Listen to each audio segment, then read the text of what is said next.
Hi everyone, welcome back to my channel. Thank you very much मेरे first video को like करने के लिए एंड ऑल्सो जिन्होंने सब्सक्राइब किया है उनको भी थैंक यू सो मच। जो मैंने मेरी पहली वीडियो डाली थी उस पर मुझे 2 ही कमेंट्स आए, उसमें से एक कमेंट था कि your goals. So to be very honest, अगर गोल्स की बात की जाए तो I am just going with the flow. मेरा जो अभी काम है, मेरा बस ये फोकस होता है कि उसको मैं अच्छे से करूँ। ऐसा नहीं है कि मेरा कोई एक गोल है लाइक मुझे ये बन जाना है और फिर मेरी लाइफ सेट है, नहीं। बहुत लेवल्स पे मेरे अलग अलग गोल्स हैं और उसमें से कुछ मेरे पूरे हो भी गए हैं और जो मेरे प्लानिंग है आगे के गोल्स के लिए उस पर मैं काम कर रही हूँ। I believe in my self and I know I will achieve my goals. But एक चीज़ है जो मैं आप लोगों से शेयर करना चाहती हूँ, वो ये है कि ये जो थॉट है मेरा, ये अभी से नहीं है। मेरा बचपन में एक गोल था, I wanted to become a doctor.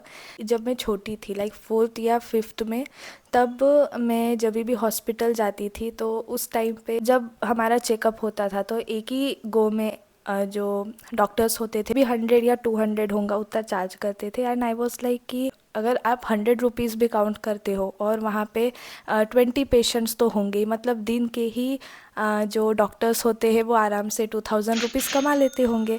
ये जब मैं छोटी थी तब मेरा बस एक माइंडसेट था। जस्ट मैंने सोचा था कि क्यों ना बड़ी होके मैं भी डॉक्टर बनूं। आगे चल के अगर मैं भी डॉक्टर बन गई तो हम कितना कमाएंगे या अमीर हो जाएंगे। मैंने मनी के पर्सपेक्टिव से ज़्यादा सोचा। तो जो मेरे दादाजी थे, मेरे दादाजी का बहुत मेन रोल है मेरी लाइफ में। He was like a father figure to me. फिर एक दिन मेरे दादाजी ने मुझे पूछा कि क्या बनना है तुझे। बहुत खुश होकर मैंने बोला मुझे डॉक्टर बनना है। एंड वो सुन के मेरे दादाजी भी बहुत खुश हुए। उनको लगा कि इतनी छोटी बच्ची अभी से बोल रही है, मतलब उसका एक एम है कि मुझे डॉक्टर बनना है। सबने हाँ बोल दिया, सब खुश थे। तो आई वॉज लाइक कि चलो अब तो यही करना है, मतलब पढ़ना है अच्छे से, डॉक्टर बनना है, पैसे कमाने हैं, सबका भी यही इच्छा है, ख़त्म है। अब इस टाइम तक भी मुझे फ़ीस के बारे में कुछ पता नहीं था कि कितनी ज़्यादा फ़ीस लगती है। बातें होती थी कि बहुत फ़ीस लगती है, बट एक्चुअल में कितनी लगती है ये मुझे भी नहीं पता था। फिर उसके बाद आया 10th स्टैंडर्ड। 10th में मेरे परसेंटेज आए, सब बहुत खुश थे। मुझे भी फिर बहुत ज़्यादा मोटिवेशन मिल गया उससे कि ओके अब तो मैं करके दिखाऊंगी। Due to lack of knowledge, बच्चों को नॉलेज ज़्यादा नहीं होता है क्या करना है क्या नहीं करना है। मुझे भी उतनी नॉलेज नहीं थी। फिर इधर उधर से हमें कहीं पता चला कि अगर आपको MBBS करना है तो आपको नीट क्रैक करना पड़ेगा। नीट क्रैक करने के लिए आपको 11th-12th से ही तैयारी करनी पड़ती है एंड ऑल।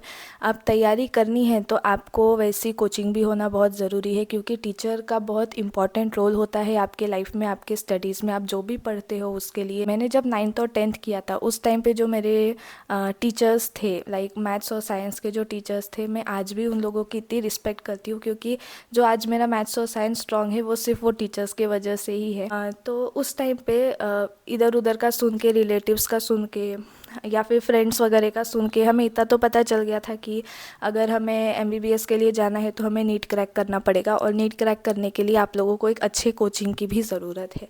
अब जहाँ पे मैं रहती हूँ वहाँ पे कोचिंग्स है, बहुत सारी है, बट द थिंग इज़ कि वहाँ पे हमें उस टाइम पे मुझे अंदाज़ा नहीं था कि कौन सी कोचिंग कितना अच्छा एजुकेशन प्रोवाइड करेगी। वैसे तो बहुत ज़्यादा वो बच्चों पे भी डिपेंड करता है, लेकिन जब तक वो टीचर की गाइडेंस नहीं मिलेगी तब तक बच्चों को भी नहीं समझ आता है कि क्या करना है। और उस टाइम पे एज भी ऐसी होती है कि हम ज़्यादा चीज़ों को सीरियसली नहीं लेते हैं, बस फ्लो के साथ चलते हैं। तो उस टाइम पे नया इंस्टीट्यूट खुला था, वहाँ पे मेरी एडमिशन हो गई।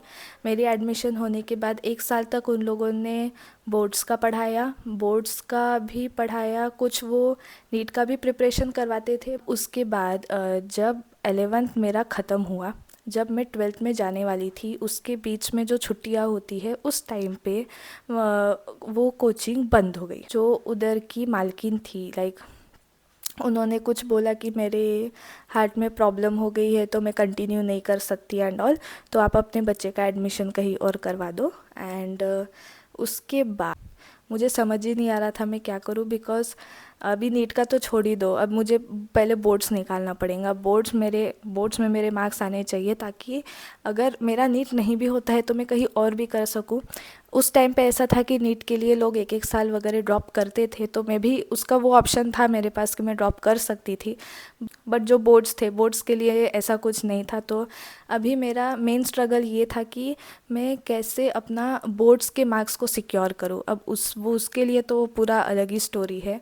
बहुत ज़्यादा इधर उधर ट्यूशन्स लगाई, प्राइवेट ट्यूशन्स लगाई, उसमें भी बहुत सारी चीज़ें हो गई। और फिर उसके बाद लास्ट में आखिर में मुझे सेल्फ स्टडी करनी पड़ी, और सेल्फ स्टडी करके मैंने मेरा 12th का बोर्ड दिया। और जो भी मेरे मार्क्स आए, I am not satisfied, but ठीक है, मेरे पेरेंट्स ठीक, उनको कुछ ऐसा ये नहीं था, क्योंकि उन्होंने मेरी स्ट्रगल देखी थी कि मैं किस चीज़ से गुज़र रही थी। उसके बाद जब मैंने 12th के बाद बात की कि ठीक है, मैं एक साल ड्रॉप लूँगी और फिर मैं नीट के लिए प्रिपेयर करूँगी, तो उस टाइम पे मेरे दादाजी ने कहा कि बेटा, तुम्हारे पीछे और बच्चे हैं। जो भी हमारे घर का फाइनेंस है उस टाइम पे मेरे दादाजी ही संभालते थे, एंड उनके रहते तो इट्स ट्रू कि हमें कोई भी चीज़ की कमी नहीं पड़ी। एमबीबीएस अगर करना है तो आपके पास एक अच्छा खासा अमाउंट होना चाहिए, और सिर्फ कॉलेज तक चीज़ें नहीं होती है, उसके बाद भी आपके बुक्स होते हैं, रहने का खर्चा होता है, सब होता है। ऐसा नहीं था कि वो अफोर्ड नहीं कर सकते थे, बट उनका ऐसा बोलना था कि जब तक मैं हूँ तब तक तो मैं तुझे कोई कमी नहीं होने दूंगा, लेकिन मेरे जाने के बाद अगर आगे तुम्हें प्रॉब्लम हुई तो कौन करेगा। एंड अभी मुझे उनकी बातें समझ में आती है, तब तो मतलब बहुत मुझे बुरा लगा था, मैं बहुत रोई भी थी। ये पॉइंट पे मेरा ये आ गया था कि अब मैं क्या करूं। उस टाइम पे सभी कॉलेजेस में एडमिशन्स भी स्टार्ट हो चुके थे, और मेरा तो डिसाइड ही नहीं था कि मुझे क्या करना है। अब डिग्री तो लेनी है, तो जो मिले बस मुझे करना है। बट उसके बीच में भी मैंने फॉरेंसिक के लिए अप्लाई किया था, मेरा सिलेक्शन भी हुआ था। 50 स्टूडेंट्स सिर्फ एक बैच में हो सकते हैं उस कॉलेज में, ऐसा क्राइटेरिया था। और फॉरेंसिक के ज़्यादा कॉलेजेस नहीं हैं इंडिया में, तो जहाँ पे मैंने डाला था मेरा फॉर्म, वहाँ पे क्राइटेरिया फुलफ़िल हुआ था, मैं सिलेक्ट भी हुई थी, मैं आखिरी तक सिलेक्ट हुई, बट फाइनल सिलेक्शन की तो उस टाइम पे कास्ट के वजह से मेरे से जो कम मार्क्स के बच्चे थे उन लोगों का सिलेक्शन हो गया और मैं रह गई। उस टाइम पे लगता था कि अब सब खराब हो गया, अब मैं क्या करूँगी। बट धीरे धीरे सब ठीक हो गया, और ठीक भी इसीलिए हुआ क्योंकि जो आगे दादाजी ने एडवाइस दी थी मुझे, मैंने वही फॉलो किया। आप लोग गोल्स रखो, बट उसके आगे पीछे भी आप लोगों को वैसा सपोर्ट मिलता है कि नहीं, वो भी बहुत मैटर करता है। कोई कितना भी बोले कि अगर तुम चाहो तो अपने गोल्स को कैसे भी अचीव कर सकते हो, कर सकते होंगे, बहुत लोग कर सकते होंगे, बट सपोर्ट मैटर करता है। एक छोटे बच्चे के पास उसके पेरेंट्स के अलावा किसी का सपोर्ट नहीं था। मेरे लिए मेरे पेरेंट्स के जगह पे मेरे दादाजी ही थे, और जब वो पीछे हो गए तो मेरी भी हिम्मत टूट गई। मेरा बस यही बोलना है कि आपके जो भी गोल्स है, प्लीज़ आप अपने पेरेंट्स से डिस्कस करिए। और सिर्फ बच्चों के लिए नहीं, पेरेंट्स भी प्लीज़, अगर आपके जो भी जैसे लगता है कि मैं आप कर पाओगे या नहीं कर पाओगे, be frank with your kids. जब उनको सपोर्ट चाहिए और तब वो सपोर्ट नहीं मिल पाता है तो बच्चे थोड़ा डिमोटिवेट हो जाते हैं। Be frank with them, be clear with them, talk to them so that they know कि क्या चल रहा है, कैसे उन्हें अपनी लाइफ प्लानिंग करनी है। सॉरी एवरीवन, लाइट चली गई थी। ओके, सो बस मेरा यही कहना है आखिरी में कि जो भी बच्चे मुझे देख रहे हैं या टीनेजर्स मुझे देख रहे हैं, आपके जो भी गोल्स है प्लीज़ आप अपने पेरेंट्स से डिस्कस करिए। एंड पेरेंट्स भी प्लीज़ आप लोग खुल के अपने बच्चों से बात करिए कि उन्हें क्या बनना है, बनने के लिए क्या लगता है, क्या नहीं लगता है। उन्हें आइडिया होना बहुत ज़रूरी है, और प्लीज़ बच्चों को फोर्स ना करें कि आप ये बनो या वो बनो। बच्चे अपने हिसाब से बराबर फिगर आउट कर लेते हैं कि उन्हें क्या बनना है। आप उनके गोल में कितना कंट्रीब्यूट करते हो, दैट मैटर्स द मोस्ट। तो फेक होप देके आप प्लीज़ अपने बच्चों का कॉन्फिडेंस मत तोड़िए।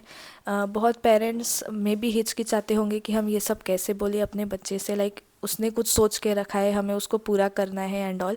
And I can feel that, I know कि आप लोग हमारे लिए बेस्ट ही करते हो हमेशा, बट कभी कभी नहीं, हमेशा सच सामने रखना बच्चों के बहुत ज़रूरी है, क्योंकि तभी वो समझ पाते हैं कि उनकी फैमिली कौन सी चीज़ से गुजर रही है। मेरे दादाजी कर सकते थे मेरे लिए, बट उन्हें बस इतना पता था कि जब तक वो है तब तक मेरे पास सपोर्ट है, और अगर कुछ आगे पीछे हो गया तो फिर कोई है नहीं मैनेज करने के लिए। And I can understand now, ये स्टेज पे आके अब मुझे उनकी हर एक बातें, हर एक चीज़ें, हर उनकी जो फीलिंग्स है वो समझ में आती है, और इसीलिए